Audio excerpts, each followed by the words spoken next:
Assalamualaikum warahmatullahi wabarakatuh. Bismillahirrahmanirrahim. Alhamdulillahirabbil alamin. Wassalatu wassalamu ala asyrofil anbiya'i wal mursalin sayyidina wa maulana Muhammadin wa ala alihi wa sahbihi wa barik wa sallim ajmain, amma ba'd. Para pemirsa yang dirahmati oleh Allah, sebagaimana biasa, marilah kita senantiasa bersyukur kepada Allah Subhanahu wa Ta'ala atas limpahan rahmat, taufik, hidayah, dan lain-lain yang telah diberikan pada kita sekalian, sehingga kita dalam keadaan sehat walafiat, panjang umur, tetap beriman kepada Allah, dan lain-lain. Untuk itu, sebagai rasa syukur kita, marilah kita ucapkan dengan ucapan Alhamdulillahirabbil alamin. Salawat serta salam kita limpahkan kepada junjungan kita Nabi besar Muhammad sallallahu alaihi wasallam. Allahumma shalli ala sayyidina Muhammad, Allahumma shalli wa sallim alaihi. Kita limpahkan kepada keluarganya, sahabat-sahabatnya, pengikut-pengikutnya, termasuk kita sekalian. Karena dengan beliaulah kita menjadi orang yang beriman, menjadi orang Islam, menjadi orang yang ihsan. Sehingga insya Allah dengan petunjuk Rasulullah SAW, kita termasuk golongan orang-orang yang masuk surga dan terbebas dari siksa api neraka. Para pemirsa yang dirahmati oleh Allah, kali ini saya akan memberikan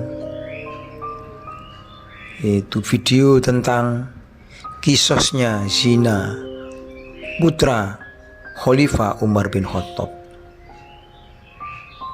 Baik para pemirsa, Khalifah Umar bin Khattab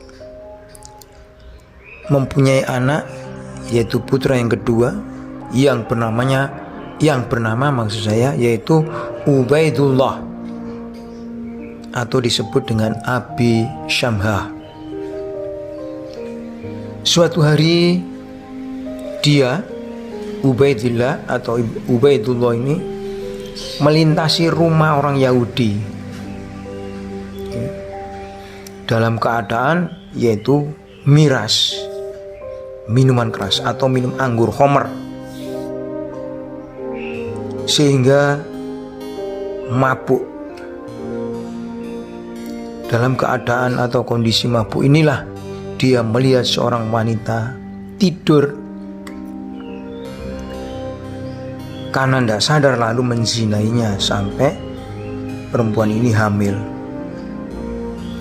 Setelah melahirkan seorang bayi laki-laki, si wanita tersebut datang ke Masjid Nabawi, Masjid Nabi,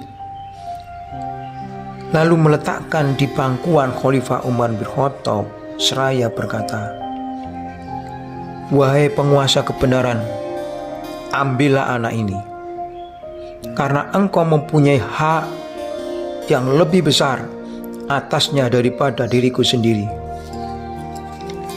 Kemudian ia atau wanita ini menjelaskan bahwa si anak atau bayi ini merupakan putra dari pembuahan Abi Syamhah Ubaidullah, yaitu putra sampean. Khalifah Umar menanyanya, apakah hal itu benar sesungguhnya? Lalu wanita tersebut menceritakan seluruh peristiwa yang telah menimpanya. Maka Khalifah Umar pulang dan meyakinkan dari putranya bahwa benar dia,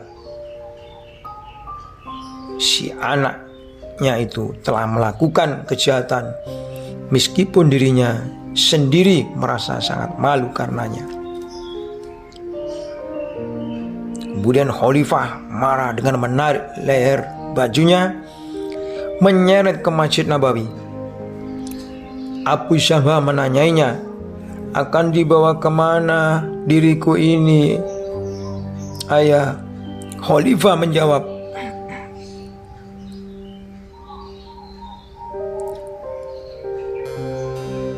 bahwa akan dibawa ke hadapan para sahabat Nabi di masjid, sehingga aku bisa mengambil hak Allah darimu di dunia ini sebelum yaitu dituntut nanti di hari akhirat nanti. Para pemirsa yang dirahmati oleh Allah, Abi Syamha memohon kepada khalifah ayahnya sendiri agar mengambil hak Allah itu dari dirinya.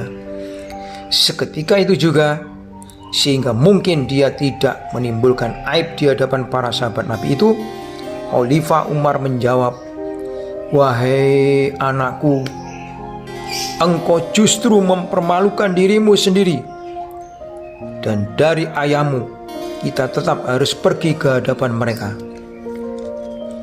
Khalifah Umar lalu memerintahkan Maflah, istilahnya Al-Guju, untuk mencambuk anaknya. Kemudian si Maflah ini menderanya dengan cemeti atau pecut ya 70 kali. Duar.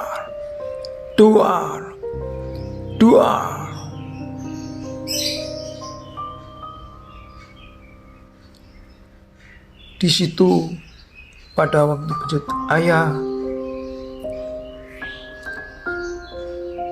berhenti ayah. Kenapa berhenti anakku? Di neraka siksa itu tidak ada henti-hentinya.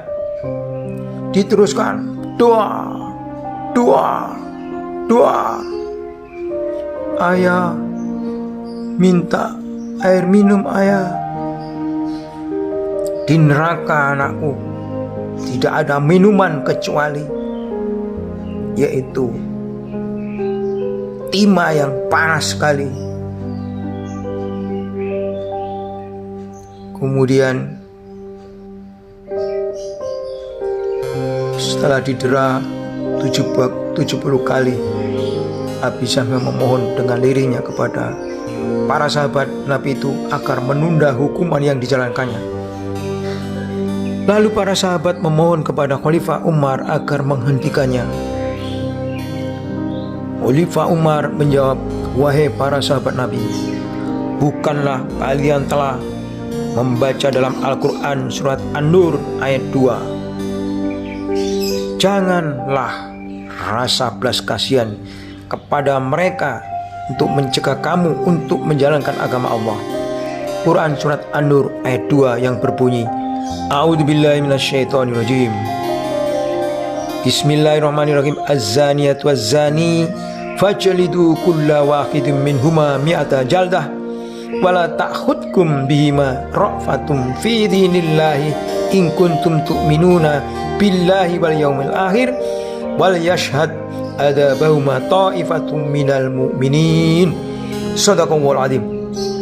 Yang artinya,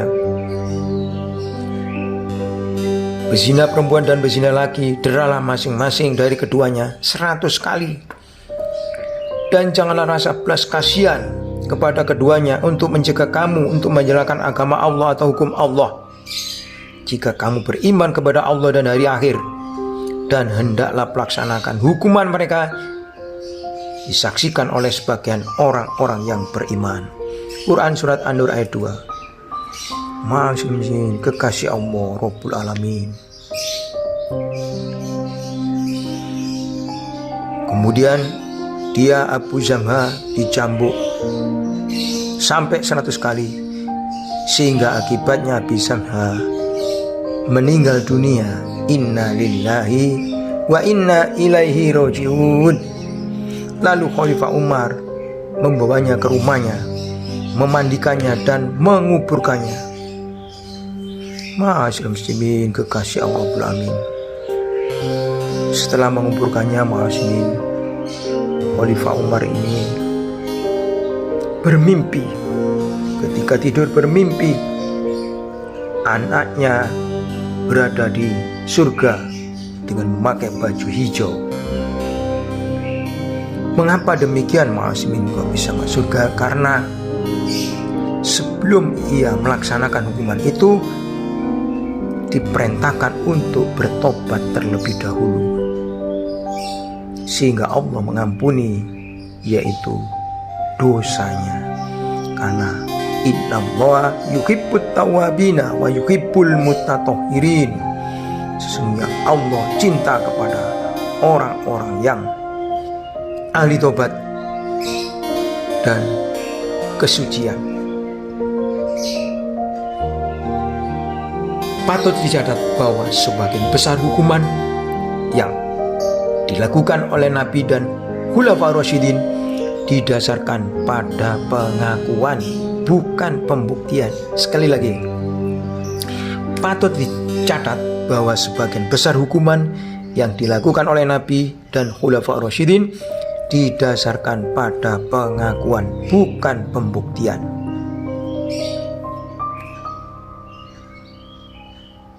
Kepustakaan adalah dari Panji Masyarakat